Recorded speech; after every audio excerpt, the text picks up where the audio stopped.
Border guard Bangladesh Sylhet ব্যাটালিয়নের বিশেষ অভিযানে সিলেটের জৈন্তাপুরে উপজেলার সীমান্তবর্তী এলাকা কেন্দ্রি মিনাটিলা থেকে একটি আগ্নেয়াস্ত্র উদ্ধার করা হয়েছে।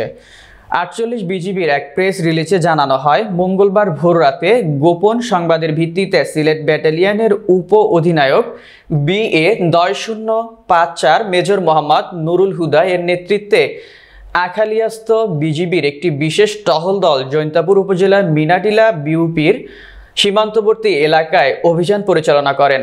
এ সময় অভিযান চালিয়ে পরিত্যক্ত অবস্থায় একটি অবৈধ আগ্নেয়াস্ত্র উদ্ধার করতে সক্ষম হয়। এ ব্যাপারে সিলেট ব্যাটালিয়নের অধিনায়ক বলেন, ঊর্ধ্বতন সদর দপ্তরের নির্দেশনা অনুযায়ী সীমান্তে নিরাপত্তা রক্ষা, অবৈধ অস্ত্র উদ্ধার ও চোরাচালান প্রতিরোধে বিজিবির অভিযানিক কার্যক্রম ও গোয়েন্দা তৎপরতা অব্যাহত রয়েছে। এরই ধারাবাহিকতায় সীমান্তবর্তী এলাকায় অভিযান পরিচালনা করে পরিত্যক্ত অবস্থায় একটি আগ্নেয়াস্ত্র উদ্ধার করা হয়েছে।